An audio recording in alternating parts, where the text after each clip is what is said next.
already been ingrained in us to daddy government knows best and dob on your neighbor, dob on your friend, dob on your family member. So people that think, oh, it's just coronavirus, it's been slowly implemented, right? And that's trying to tell people, and it's just, we're one of the most over-legislated countries in the world. Hi, I'm Evelyn Ray. Welcome to the Caldron Pool Show. I'm joined with an amazing guest today. He has represented his country in the Olympics for basketball. He's, competed in the NBA. He's also a podcast host of his own show, and he is also on the naughty list at the moment from the Australian government over here, and that is none other than Andrew Bogut. Thank you so much for joining me today. No worries. Thanks for having me. Now, a lot of people who are watching are probably wondering, why does a news and political show in Australia have a famous basketball player on? You're obviously much more than that. You're an Australian. You've been through probably hell and back like a lot of us have the last few years. But what I really kind of want people to understand is who you are as a person, because there's a reason I have you on today. A lot of the things that you're thinking are things that I'm thinking and my viewers are thinking. We're like-minded. But before I kind of get into the politics and the meaty side of it, I would love for you to share like your incredibly impressive background in sport. I mean, we can't deny it. You're an amazing sportsman. And I'd love for you to share a little bit about that particular background with the viewers, if you don't mind. Just had a long-term NBA career, 14 years in the NBA, 2 years in college in the American system. So I spent the most part, more than half of my life, or not now, but close to half of my life over in the US. Went through all the junior ranks in Melbourne, Victoria. And it's just a long career through 3 Olympics. So I was very fortunate to visit most of the world before my 21st birthday, the perks of the job, meeting a lot of different people, and very, very unique situation. Not something that, people ask about whether that was your dream fulfilled or whatever. It wasn't, because I didn't think it was a realistic dream to have. It was more like a fantasy or a unicorn, if that makes sense. The NBA was. My dream was just to play professionally anywhere in the world. I didn't care if you gave me money to play basketball. I thought that's the best job in the world, right? So that was kind of that. And through that have met a lot of great influential people, both business wise, politically, whatever it is. And to finish on all that, I've always, spoke my mind on whatever topic it is and gave my opinion, whether right or wrong. And I continue to do so. And I guess that's created a bit more traction for me in the media and public speaking, because people aren't used to an athlete that, I guess, doesn't toe the line and doesn't, get his talking points from the PR part of their club or team, country, Olympic team or whatever. It just says what they think. So I think people appreciate that. Not all people, but most people appreciate that I'm trying to be as honest as I can.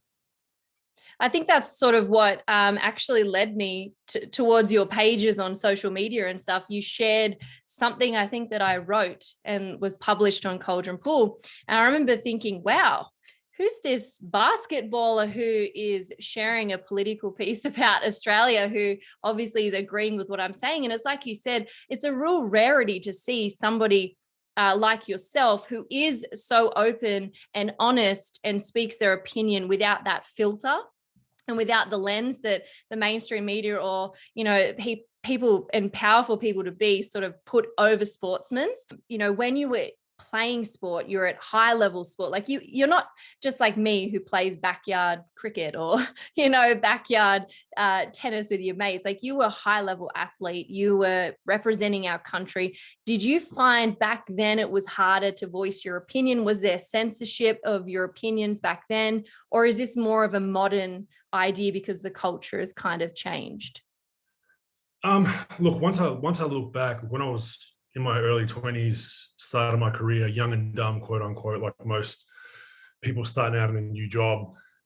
When I look back at that time, I feel like we were kind of put into a little road of what we should say. We had media training, and the more I look back at that, I realized that there was a lot of, it was kind of trying to tell you what to say. Don't talk about this, talk about this. It wasn't as blatant as it is today, but there was some training where they're trying to, put you down on the right track, quote unquote, right? Like, don't stray outside the line.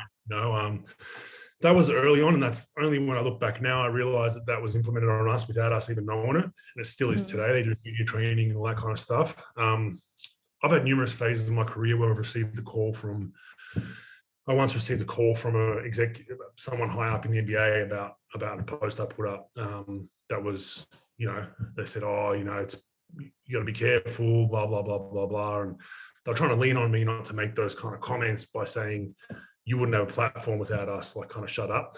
So I found that one funny.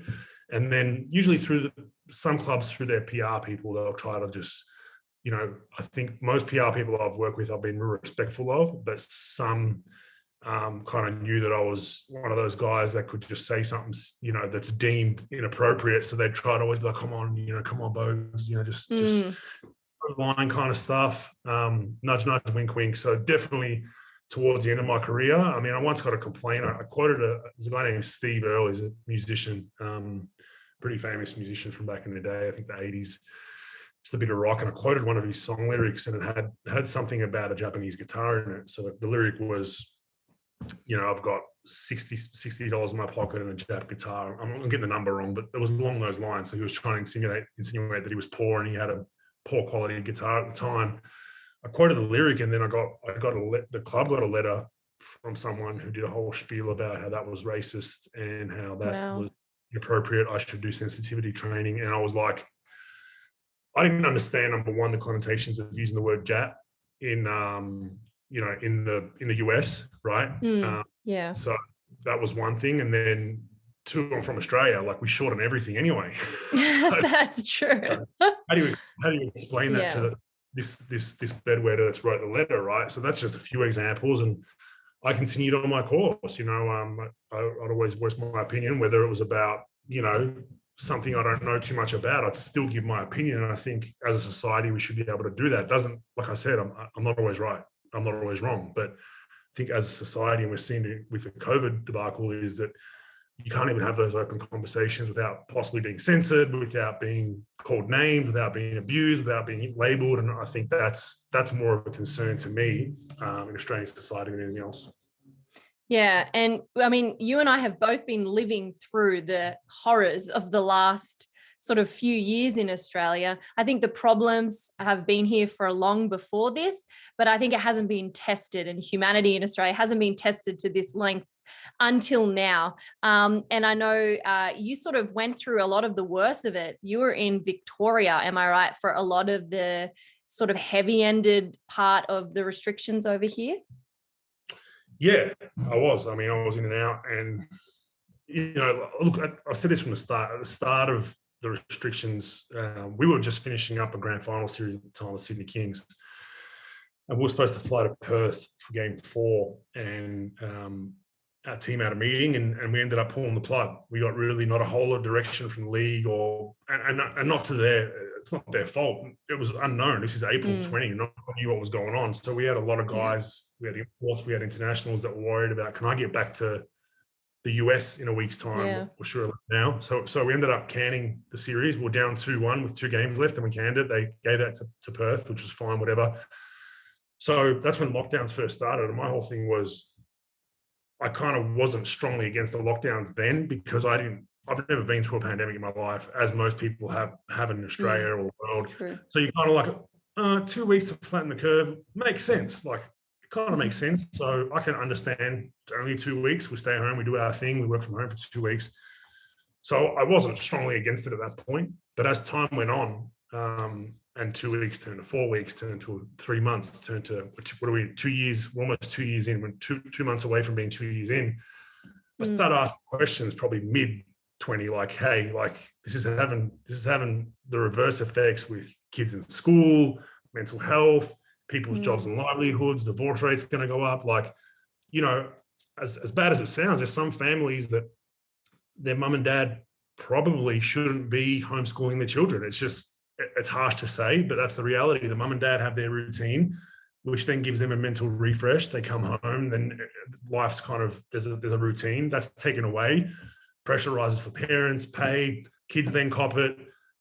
Kids that might be in potentially abusive homes are now stuck at home 24 hours a day instead of just 10 hours because they're not at school. All these things I was already thinking about, and you bring them up and people are like, oh, it's just 2 weeks. Just suck it up. It's better. And you're like, yeah, but you're not seeing the other side of the ball. You don't see those stories or concerns in daily case numbers from our media. And I kind of clicked to that pretty early.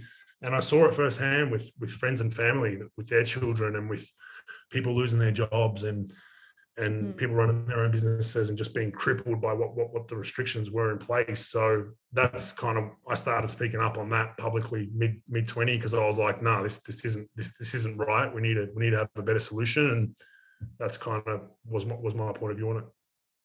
Yeah, I think Melbourne actually still holds the world record for the most locked up city of all time. Like, I'm not talking COVID, I'm talking the history of lockdowns throughout our time worldwide, not just Australia, but Melbourne actually broke that record.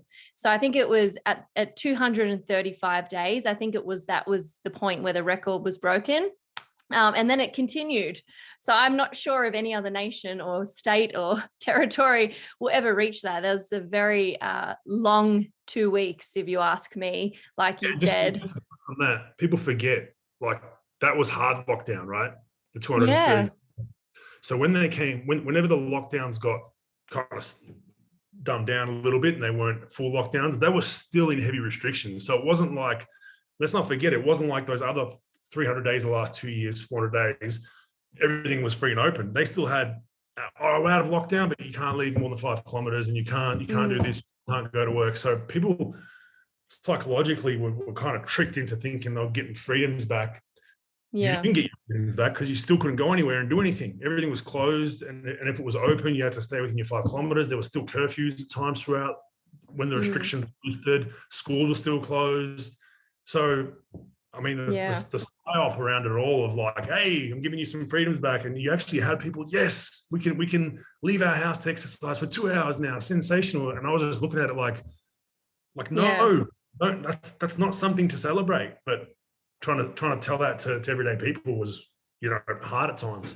We had something similar in New South Wales. December the 15th was the date that the unclean, like myself, were allowed out of our homes. And it was labeled as Freedom Day. And I remember thinking how ironic that was, because we weren't free at all. The government had dropped little breadcrumbs, similar to what you said happened in Victoria. And it's like they've fed you a little breadcrumb and they've led you to this idea that you're free when really you're not. They're still in control of what you can do, what you can't do. There are still businesses that are discriminating unless you show them your vaccination card. And we still have mask mandates, all these things. So it's not Freedom Day. It was very ironic. And I think it sounds pretty similar to what was sort of happening in Victoria. But you were there sort of in the thick of it, in the hard times. What was the morale like?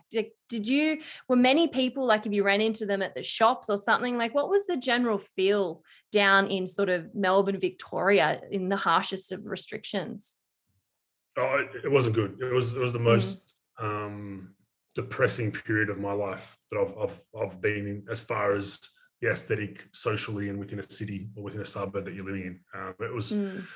It was really bad. People were angry. Everyone was angry. Everyone was on edge. And, to an extent, you don't blame the people, because the government had their thumb, on their foreheads for the most part. But at the same time, maybe you do a little bit, because people eventually have to stand up and say, look, this doesn't, the goalposts keep on moving. We're on the 150th set of goalposts already that have been moved, People got to eventually be like, hang on a second, like I got to think for myself. And it was very, very depressing. And on top of that, the winter period, Melbourne winters aren't the best of times. So, we had kids with us at the time when I was in Melbourne, and, you're like trying to get them outside and it's 10 degrees and windy and wet and you can't really exercise like you want and all that kind of stuff. So it was dismal. And I still think the ramifications are there today, and I still think they're going to continue on. I think this is going to be felt for a long, long time. I really do. I don't think it's as easy as politicians saying, Melbourne's a resilient city, or even Sydney. We're a resilient country. We'll get back on track, as soon as restrictions are lifted. Well, number one, when is that going to be? And number two, it's not as easy as that. People have lost their livelihoods. They've lost everything. Even people that have had their vaccination mandated by work have, that didn't want to, that now we're at 93% in Australia, apparently. I would argue half of those people didn't want to get in the first place. They're probably hurting inside because they're like, I had to counter the government, right? No one talks about that. Everyone just says 93%. It's not 93% when you factor in that half of them were forced to get it. So there's part of that morale mentally.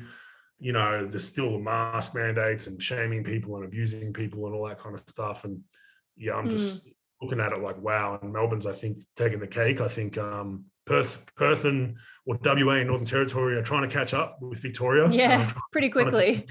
We've got some time down there in WA. So, but it's just, and no one talks about it. No one talks about the mental health. I know people that this isn't from word of mouth or from a Facebook post. A restaurant I used to frequent in the Bayside City Council region, I went back there and the place was boarded up, and then a month later there was a new restaurant in there. So I went in there and said hello and had a coffee or whatever. And what happened to the previous owner? Oh, you didn't hear? He killed himself.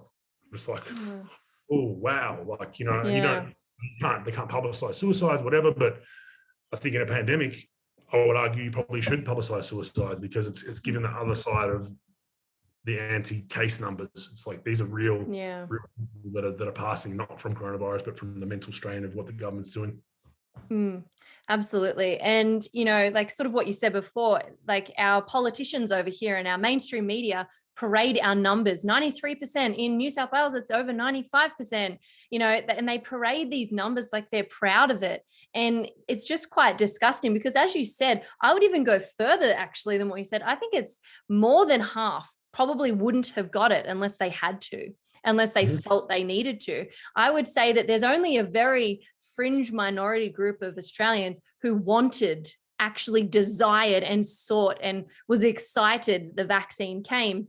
I think a lot of Australians were kind of like all Australians, oh, that's what the government says, I'll just do it. But actual people who would have lined up eager without the coercion, without the loss of livelihood, I think it's a really small number of people. I think it's really condescending to the poor people who did line up because they said, if I don't get this in my arm, I'm not going to be able to feed my family. I'm going to have to lose my house. And I feel really bad for the Aussies that were put in that position and then have our politicians shove it in their face like that. But I think you're 100% right about the long-term effects of COVID. Mental health, suicide, all these things. I think last year in Melbourne, there was a young boy, 14, who went missing, and he committed suicide.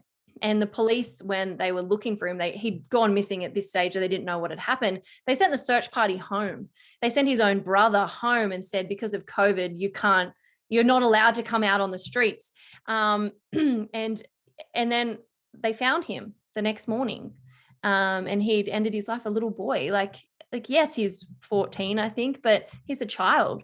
And, you're not allowed to talk about it over here.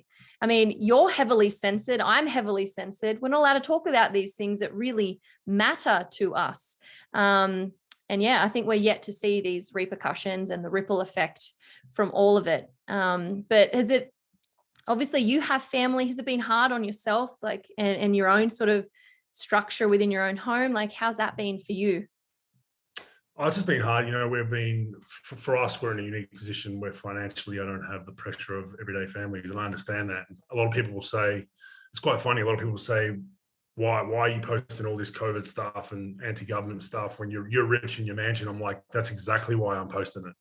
You're actually proving my point. The reason why I'm posting it is because, Joe Smith or, Bob, whatever, like, they don't have a platform. Like, no one cares, no offense to them, but no one cares about a Facebook post they put out to 100 or 200 friends, right? I have a platform where I can actually reach people and there can be a contrary view to what we hear every day. So I haven't had too much issue within my family or friends. To be honest, most of my family and friends that have, basically been mandated because they were going to lose their job, and they've been on record saying, to your point of we had to get it, we wouldn't have got it otherwise. Booster's another thing, the state's now, mandating that. That's going to be an interesting one, but I'm not going to hold my breath. I think once it comes down to people's jobs, they need to work, right? But yeah, it's just a really, really interesting time. I mean, my point is, like, we've been on the Pfizer CEO himself has come out and said the first 2 doses of the vax do nothing for Omicron, right? So I keep asking the question publicly, like, why are we mandating the first 2 doses? And still to this day, some people can't go into a cafe without being vaccinated. When the Pfizer CEO has said it does not work for Omicron. In fact, he said the third probably doesn't help you as much, but we've got one coming in March. Well, I'm looking at the calendar, it's February. So what's a booster doing then? So, and if these are not valid questions that we can't discuss in an open forum without labeling someone an anti-vaxxer or a conspiracy theorist, we're in a lost cause. This isn't me being anti-vax. I'm all for it. Choice. I'm anti-mandate completely. And, a lot of myself, my family, all through our childhood have had what we had to have.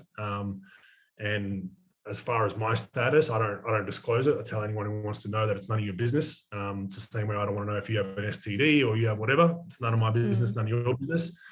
But it's just, I just don't know where we're going, where people can't click in their brains, like, hang on a second, I can't let this person in because they don't have 2 doses of a vax. That's been said that does not work for Omicron, and has been said that it lasts for, what is it, 3 to 6 months? 3 months now. They've lowered it to 3 months. They're saying 3 months. So if you've had your double vax in, July of 21, so you're still fine to walk into a cafe. Like, it just makes no logical sense. You can't even have these conversations. Like, by their very own rhetoric and numbers and data, it is wrong. If that doesn't prove the mandates are crazy, nothing will. But some people just won't buy it. No, it'll still work 8 months later, even though they told us 3 months. Oh, no, it might still help you with Omicron, even though they said it won't. Like, I mean, are we watching and hearing different things? I'm not sure. I think it's really good that you're not telling people whether you're vaccinated or not vaccinated, because it's kind of irrelevant, as you said, and it's really none of anybody's business, your private medical info. And this normalization of making this, like, every day is absurd. Like, we're in a first world nation and you have to disclose your private medical details, your health status to get a coffee, like you said. And so I think it's really good that people are sort of saying it's not normal to ask somebody for their vaccination status for anything else. So you're not telling people. And I fully support your stand on that. And I think it's good. We should normalize not asking. And it's strange. Like, it's one of the first things people ask. I've had like friends in my own life, when I've want to catch up with them, say, well, I feel like you're unvaccinated. Is that true? And I have to ask. And I'm like, what does it matter if I'm not sick? Why can't we catch up? And so I think normalizing this is a really bad precedent to set, and a very big spiral into an area I don't think anybody really wants to end up in. But what did you think of the permanent pandemic legislation when that came into Victoria? Because these things are kind of expired, they're in and out, but now it's permanent. Like, was that kind of like the final nail in the coffin? Like, I got to get out of Victoria, that's it? Yeah, I mean, and you give politicians permanent power, they're going to use it. Like, let's not sugarcoat this and say, oh, we might not need to use it. They'll find ways to use it, and it can be like they've said, it could be 5 cases pop up in Malta. Oh, we're going to lock down Victoria for up to 3 months at a time. Like, what? Like, just absolutely crazy. And they passed those. I wasn't shocked they passed them. The independents, as usual, rolled over. And it's just, what else I've figured out is how important independents are in the political landscape, because you had 3 or 4 independents that they held Victoria in their hands, right? And no one voted for them. They were like under 1% of the vote. Yeah, that's right. Their vote was key to legislation across the line. I'm strongly against that legislation. I think it's just going to create more divide in the community. I think I just scratch my head at how people can even think that's reasonable, but it was just the daily damn press conferences and the fear mongering and every day, people got to a point where, like, we'll do whatever. What do we have to do to get our freedom back, quote unquote? Yep, 3 month pandemic legislation. Cool. Let me just get back to work. And I think that's where they just worn so many people down that they weren't thinking straight, honestly. And we're at where we're at now. And it's just, it is a shame. I mean, I just, can they use this now for other things? My my whole theory long term is, and this would be, I'll be called crazy for it, is I think there'll be climate change type lockdowns one day. I really do. I think the precedent has been set that lockdowns are an acceptable measure for health. There's already been a pool of climate change can cause health issues. There's now heart attacks from anxiety from climate change, apparently, is what we're reading, which is coincidentally at the same time as other things going on in the world. But there's and these aren't my words. Like you can look that up online yourself. But I wouldn't be surprised if down the line, they say, oh, pollution's getting a bit high, or whatever. We're just not going to lock down for 2 weeks and come back to work. It would not surprise me at all. Well, they've actually said it. There's actually articles out there that have said climate change lockdowns, and these are I'm talking big publications have actually started stipulating that this is a good way moving forward and that it could curb the climate change issue. And it's interesting, a lot of these climate alarmists have also said during COVID, oh, the earth is healing. Look, I go down and there's birds in the trees again. There's fish in the ocean again. I have, those little Christmas beetles that you used to get in Australia that they buzz around. Apparently, they're nearly dead, apparently. Come to my house, I have 100 of them every day. But apparently because of climate change, they're gone, and people are saying they've come back. They were nearly extinct, and now these amazing beetles are back. And so you can see that the legwork's there for them to implement this legislation to whatever cause they see fit. Exactly as you said, I don't think you're crazy. And I think a lot of people watching this are not going to think you're crazy, because it's right there in front of our face. And sadly, a lot of people don't want to see what's staring at them blank on. But what I wanted to sort of talk about, I mentioned at the beginning of the podcast that you're on the naughty list at the moment with the Australian government. And I wasn't sure what I could sort of ask you, but I'll kind of let you lead with this. You were sort of, I guess, the Victorian government kind of flexed at you. I think you posted something that they weren't happy with, and they sent you a letter. Can you kind of explain to people who might not have any idea about that exactly what it is?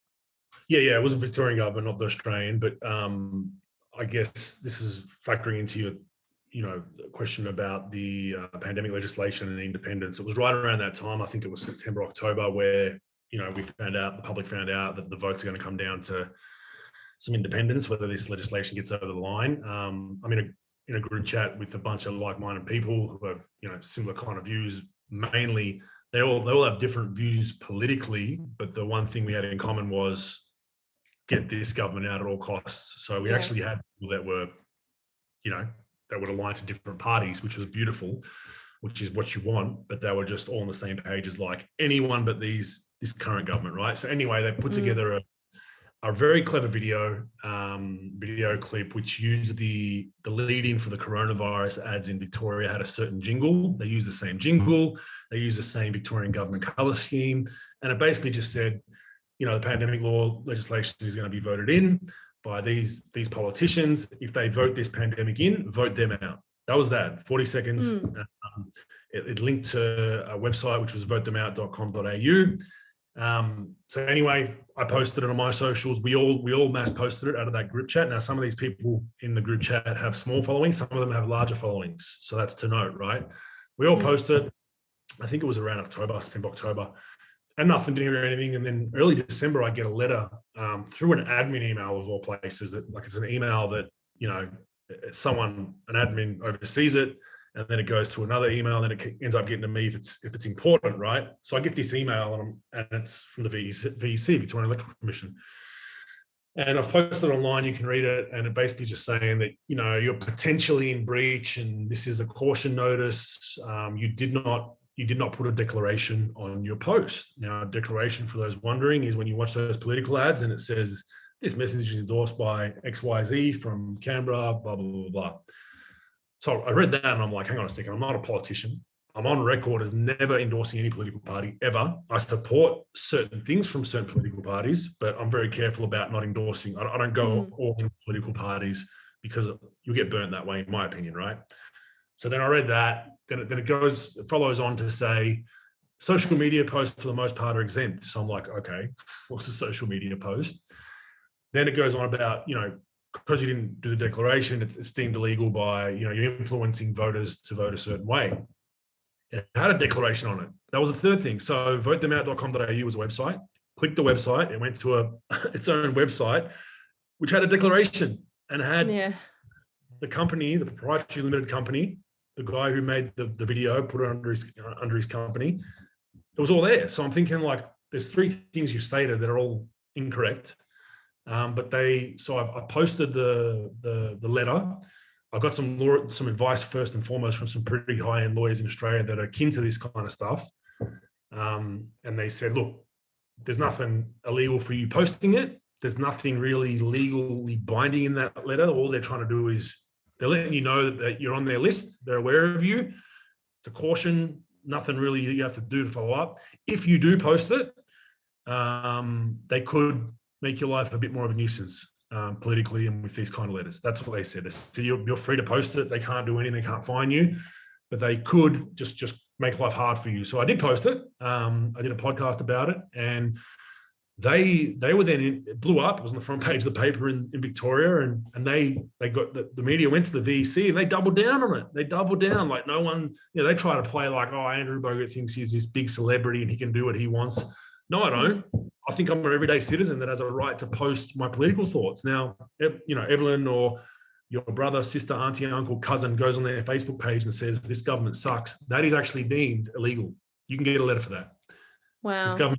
This government sucks. Don't vote for them. That's all you said on your Facebook post. You get a letter saying we've had a complaint, right? So now my thing is, okay, we know most people, most public service in Victoria is in the current government's pocket. Like, let's be honest, they've got, and I commend Daniel Andrews and the Victorian government. They've clocked politics in that state. He has people everywhere. Yeah. CFMEU, obviously the fireys and the ambulance service that inspected an accident with a cyclist back in whatever year it was with a certain politician that got quietly covered up. I mean, wherever you look, he's got people. So I'm giving credit here, but all you Dan bots are going to get mad. I'm giving credit. Clock politics. So then the question is, okay, who filed the complaints to the Electoral Commission? So it was nothing to do with the current party in power. Blah blah blah blah blah. So a lot of people have been, taken aback by this. I've had barristers email me saying, push him. If something happens, we'll represent you in court. High-end barristers, mind you. Political officials have reached out. Powerful business brokers in Victoria have all reached out. And, they're disgusted with that because they know this could be me or my child or my grandkid one day that gets one of these letters.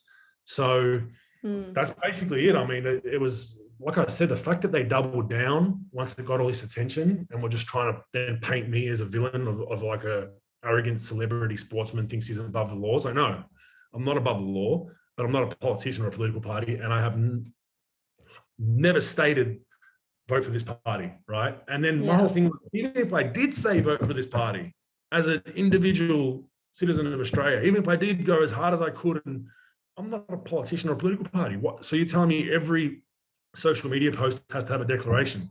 And to finish it off, there's another high-powered individual who has lodged a freedom of information request from the VEC. They have 30 days to respond about who lodged the complaint. So we'll get that result here in 15 to 20 days and find out who it was. Because I believe you cannot be anonymous. I think you have to actually give your full name and address to lodge those kind of complaints for them to be taken seriously. That's true. I know how these things sort of work, and yes, you can't be anonymous. So that'll be really interesting in 15 to 20 days, what that kind of produces. But it's really scary, isn't it, that everyday citizens like you and me can't talk out against our government. That's very China-esque, if you ask me. The control of media, the control of politicians, the control of speech and what you can view and listen to, like, that's really scary. And the fact that that's over here in Australia, I don't think people realize, and this is something I noticed during the pandemic, people don't realize the legislation that we have in Australia and the power that it has. I mean, in Western Australia, some of these public health acts were enacted in 1956. One in New South Wales, 2010. I'm not sure off the top of my head, the one in Victoria, but you got that new permanent pandemic legislation. But these are all things that have been around in Australia for a long time. We didn't need this pandemic legislation in 2010, but it was there. And then it was used later on, a whole decade later. And so I think that the precedent of controlling info and what we can and can't say in this legislation, it's uncomfortable being an Australian citizen and having this potential. What's happened to you with the Victoria, the Electoral Commission and all this, has this changed the way that you sort of interact online, or is it emboldened you even more? Like, where do you kind of sit with all that now? No, it's not going to change me. I go at the elections of Victoria as much as I can, show them the hypocrisy of what they've done, but I'm not going to change because I got a letter that was, mind you, very poorly worded, and the grammar was horrible. So I guess it was the junior bird on the public purse that my taxes are paying for to write that letter to me. But yeah, you're right. I've said this from the start, whether you agree with my views, my opinions, how I go about it, put that aside. Put aside that if you hate me, put it aside, right? Put that aside, forget about it. And then just look at what the letter and what all this has encompassed, right? Like I said, that could be anybody. That could be anybody. And rest assured, whether you are fully in support of the current Victorian government, whether you're fully in support of Scott Morrison, whoever it is, right? You're in support of that government. Yep, screw Andrew Bogut. He deserves that letter. He's not above the law. Well, that law is going to be there when a government you hate is in power, right? Exactly. Yeah. When you post something that you hate about that government, you might get one of those letters. And that's what people don't realize. They think, deserve it. Don't break the law, but it's good people break bad laws at the end of the day. And I still don't think I've broken a law, mind you, but it's people need to realize that it's bigger than that. And you go back to your comment about, very China-esque, very North Korea-esque, and we snub our noses at those nations, and we have, countries in the Middle East and Arab Emirates. Oh, look at them, dictatorship. We're no different.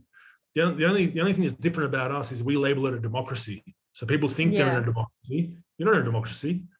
As we've seen the last 2 years through a pandemic, you're not in a democracy when you have to bow to your government every other day, when you have to be mandated, jabs, whether you're mandated to wear a mask out in public, you're mandated to not do this, can't see your family, can't see your grandparents. Victoria, can't go visit family or elderly, but our brothels around the corner, the red light is on, they're functioning perfectly fine. Yeah, what a joke. They're engaging in that work, but social distancing 1.5 meters apart, maybe. I don't know. I haven't been there to find out, but that's the hypocrisy. Bottle shops open, gyms closed, and you're just like looking at this, how are people not realizing that this is not right? So hopefully these kind of conversations don't win people over to my side or your side, but hopefully people can see these and be like, oh, actually that kind of makes sense. Let me look more into this. Let me read about this. Why is this happening? That I think is a win. And that's 40-50% of people line that bracket that are just kind of like, I'll go either side, I'll go with the flow. And we need those people. Those are the important people that we need to be on. No more power from governments. We've had enough. And like you said, as time moves on, culture changes, different politicians become in power, but the legislation remains. So and I've always said this, you might think that it's worth it for COVID, it's worth it for this particular issue, but one day it might be your kid or your grandkid who's up against something, and then you're not happy, but you did nothing back then and you allowed the legislation because you thought it was justifiable. But like you said, there's that 40-60% of people who kind of just go with the flow. If everybody was at least at a point where they could look objectively at things without censorship and we could actually debate things, we might actually at least be able to put our country in a position where we have the freedom of choice and we have the freedom of what information we want to consume and what we don't want to consume. But I'm hopeful that, we can at least lead people to water and then they can decide if they want to have a drink or not. I think that's probably the only thing realistically we can do at this particular moment. But what I kind of wanted to finish off with a little bit was the situation with Novak Djokovic. And I want to ask you specifically, one, because you're a sportsman, you know how important training is. travel is, and I guess special events. Like I'm sure in basketball, there are particular tournaments or competitions that are like the peak of your career and you work really hard for it. And it's probably similar with tennis. I actually have a cousin who's an Olympian as well. And I know he had specific events that he would work towards. And if he was told he couldn't compete, that's like 4 years wasted of his life, basically. And with sport, you've got age as well. Like the older that you get, the less you're able to compete. Your physicality decreases. I mean, there are some incredible athletes out there who are better than me, who are in their 60s.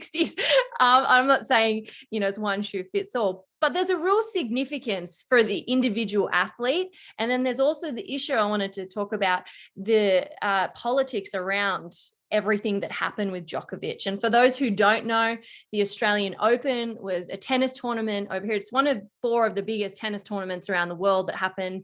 And I believe if Djokovic competed here in the Australian Open, he would have broken a record, like a world record of the amount of Grand Slams he's won in total. The Australian government allowed him in on a visa, and then it went to court and said the visa was fine. And then our immigration minister basically kicked him out and he wasn't able to compete. And there were other athletes who were positive for COVID upon entering Australia, but because they were double vaccinated, they were able to stay and compete. And because Djokovic was unvaccinated, anyway, it's a bit of a mess. But if you could kind of shed a bit of light on the athleticism side of it and what that actually would have meant, and then the politics, I'd love your insight in on this. And just quickly to touch on, missing tournaments, factor this in as well. If I was a 15-year-old, or there's kids out there that are 14, 15, 16, that's the prime time for you to make the jump from a boy or a junior to the pros in any sport, right? You've had that taken away for 2 years. So think about those kids that are, they've had that's 11, so 12, 13 well, and 14, 15, the vital 2 years of their sporting life out the window, right? Yeah. So that's just, but the Djokovic thing, there's one thing you missed. So he got the visa from the Australian officials. The Australian Open granted him to come in, all fine. It only started to backtrack when people figured he was unvaccinated and public sentiment started to rise. The media fueled it. They love a villain in Australia. We know that. Tall Poppy was right. So then they go to court. The judge votes that he's done everything right on his paperwork. That was the first thing the media said was he ticked the wrong box or he didn't do X, Y, Z. His paperwork's invalid. Judge said, no, perfectly fine. And then my thing is in Australia, like, what's the point in going to that court hearing if a day later then you can reappeal it again until you get the result you want? We'll just keep appealing until we get the result we want, right? So then they end up appealing. It then goes to a panel of 3 judges. The rhetoric we got was it wasn't his visa or paperwork that was the issue. It wasn't because he was unvaccinated that was the issue. It was the sentiment that he would create within the community about fueling anti-vax sentiment. That was right. What was on, right? That is absolutely bananas because that is wrong think. That is George Orwell to a T. Yes. We think you coming here is gonna have, it's gonna create violence in the streets. You can say that about anyone you want. You can say, hey, in 1955, you attended a rally that was anti-war, like we think, or pro-war, whatever it is. Like you can use that. People don't understand that can be used to stop anybody at any time coming into our country. And I'm sitting there thinking, like, this isn't to do with false paperwork or wrong paperwork or lying, or they try to paint it as if he went to Spain and didn't declare blah, blah, blah, blah, blah. No, they've come out and said we're concerned about the rhetoric in our anti-vax community. If he comes, it'll be like a win for the anti-vaxxers. Like, what? Yeah. That is hugely concerning, more than anything else. I don't care about the unvaccinated Djokovic. I don't care about his paperwork. That is concerning. And he's now not the record holder. Nadal, you can't fault him. He's done his job and gone out there. There's an asterisk on that championship, in my opinion, on the Australian Open to an extent. Don't blame Nadal. He did whatever he could. And he's just, but it just doesn't sit well with me. Everything going around it, I think we've really, really hurt ourselves and our reputation internationally. I had a lot of friends and family that are both sides of politics, funnily enough, messaging me saying, WTF is going on in Australia? Like what is Yeah. these are people that Mm. are pretty level-headed, pretty well-read, players and coaches in the NBA.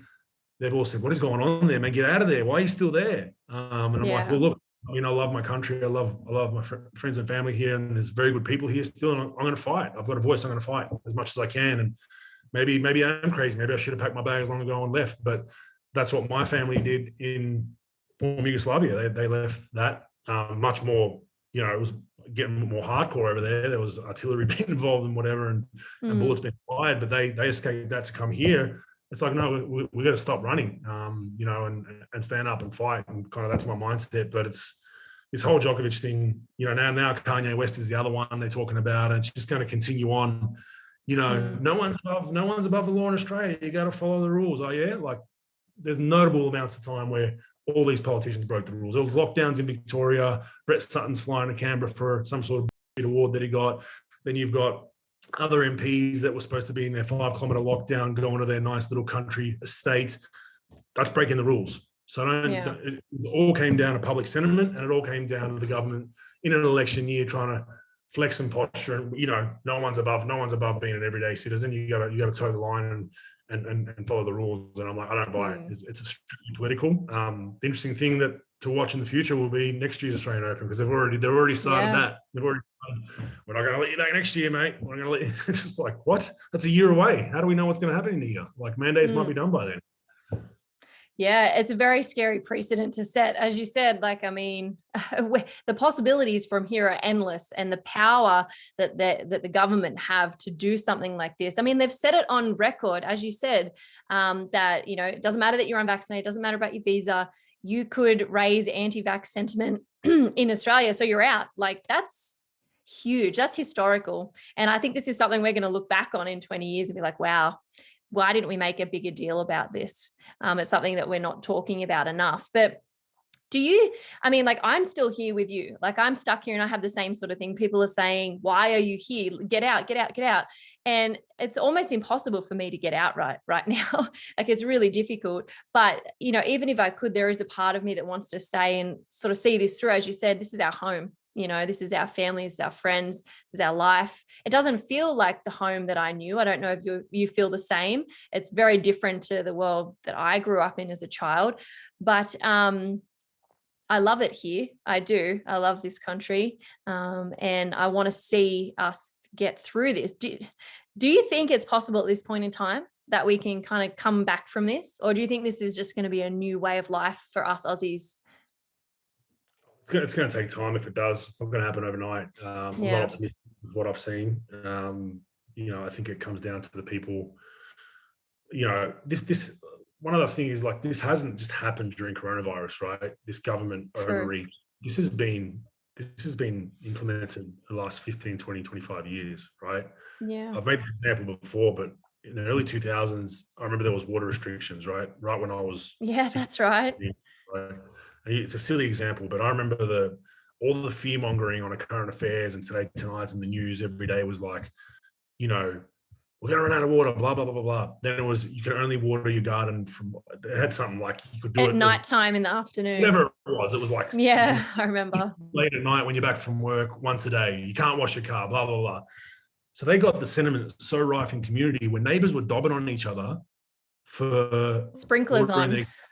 Or watering their garden outside of the times, or washing their car, because that was deemed illegal, right? And my mum fell in that trap because my parents, every day working Australians, they work 9 till 5, 5:36. Dad would come home, dinner would be on the table. We'd watch 7 News or 9, I think it was 7 News, and then Today Tonight was after that. So whatever's being fed, they took in. So my mum one day was like, "Oh, neighbours watering their garden, and it's 3 p.m. or whatever." That I should call and report him. And I remember saying, like, what does it matter? Why do you care? That's not right. Don't dob on your neighbour because daddy government said so. So that was 20 plus years ago. And that's a small thing. There's countless other examples of that kind of stuff. But it was already being ingrained in us to daddy government knows best, and dob on your neighbour, dob on your friend, dob on your family member. So people that think, oh, this is just coronavirus, it's been slowly implemented, right? And that's hard to tell people. And it's just, we're one of the most over-legislated countries in the world. But we're a beautiful, safe nation for the most part. But we are. You can go out for the day and do some errands and get 35 different fines for doing 35 different things. That's the kind of that's we have in true. this country. Yeah. It's just been now, the spotlight's been put on it because of coronavirus. Those people, this hasn't just happened the last 2 years. Wake up and do some research. And that's why I'm not optimistic of it happening quickly, if at all. I think people are just this way of life. They just listen to the government is their God. It's their religion. That whatever they say is gospel. Yeah. They've always got my best interest in mind. It's like the amount of money we're throwing at coronavirus. We could have got every homeless person in a mansion.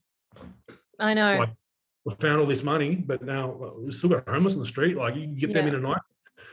Just examples like that. And that's what frustrates me about people that just don't see that. They think that they have your best interests in mind, maybe a little bit with certain things, but for the most part, they're trying to get re-elected. Their best interest is, what do I think I need to say so Joe Blow ticks my box in the ballot? That's all they care about. They don't care about anything else. All this social justice stuff, it's all polling. And what do I need to say to get that demographic? Oh, teenagers like that kind of stuff. I'm pro this. Yes, I'm for the court. That's all it is. It's nothing to do with, you need, unfortunately in Australia, especially, we have these lifer politicians. We need to get them out. If you're a lifer politician and your whole goal out of high school, I just want to be a politician, out. See you later. I'll put a prerequisite in that you need to go and work in small business or everyday life. I don't know, 3 years, 5 years. You need to realize that, okay, I'm a boss of a company and I've got to pay all these employees and I've got to do this and I've got to pay it's hard, So when you get the government, you're like, I'm going to make that a little bit easier for my former self and these other people running the business. But it's just too easy. And that's what really, really stresses me. People say, like, what's your solution? You're just throwing stones. That's one. No life for politicians. If you want to be a life politician, go do something else. You got to have some sort of background that we can be like, you were a respectable part of our society before you became a politician. And you understand how hard it is to raise a family, run a small business, pay your taxes, see an accountant, do all that stuff while functioning a business and trying to make a living and put food on the table. You then understand the perils of that. So once you get up there, you should hopefully be sympathetic to those causes. But to answer your question shortly, I don't hold my breath. I think we're a long way away from getting back to normality in Australia. I feel exactly the same. I've always said that it's not going to be COVID's finish and this is over. Like you mentioned, it's been going on for a really long time. I know, like, I've had neighbors dob in for cutting down trees, and I live in a bushfire prone area. I have a BAL rating of 40, which is 1 below flame zone. Yet I get in trouble for cutting down a tree that could set my home and my family on fire. Like, it's as you said, this has been in the workings for a long time. Kids haven't been able to go to daycare or go to certain schools if they haven't been vaccinated. These things have been here in our frameworks, laying dormant and silent for a really long time. So I think you're right. I think we've got a long way to go, but I think, you also mentioned people say that we don't have solutions. Part of the solution is having this conversation. Part of this solution is you and me chatting about this objectively and without censorship, because that's how more people can see the elephant in the room. We almost have to point the elephant in the room to people so that people can start examining the elephant and looking at the elephant and then going, how do we get this elephant out of the room? We can't just say this is happening. It's like ripping the Band-Aid straight off. We almost have to point out the wound where it is. So these conversations, I think, are super important. Even if people say we don't offer solutions, I believe this is part of that solution. And so, I'm really grateful that you came on today. I'm super grateful that you had the time to have this conversation with me. I do know that you're running a podcast of your own. I'd love for you to share a little bit about that, where people can go and follow it and listen to it. And I guess how often are you sort of putting them out? Yeah, it's at Rogue Bogues. So Bogues is Bogues. It's on all good platforms, podcast-wise. It's on YouTube. We upload on there as well. Weekly basketball show. Also do I did a kind of a biography type, what a biography book would be, but via podcast. So it starts from, young Andrew and goes all the way up with each episode. I do an in conversation piece, which is similar to what you're doing, and try to get influential people on with different points of views. And then there's a few other ones. We do a car chat with a friend of mine. I'm big into muscle cars and collector cars. And then we do a little bit with some political type topics. So there's something there for everyone, whether you agree or disagree. There's something you like, and just try to have conversations about different things and give a different side of all those topics that you will find in mainstream media. And it's long form. Like that's the good thing about podcasts, as you know. Like you might say something silly in an hour and a half, but for the most part, it's very hard to take people out of context. And I've had media try to do it already with the podcast. Of course. I'm taking a quote out of my podcast and put it as a headline. And I'm like, well, actually, I'll just put a link. Do you want to listen to the whole thing? Because before or after that changes that whole damn quote. So that's why I've always wanted to go podcast, because I know that I can be controversial at times, but I know if I get my whole 5-minute spiel point across, people understand it much better than a 20-second grab. So at Rogue Bogs and at Rogue Bogs on all social media platforms.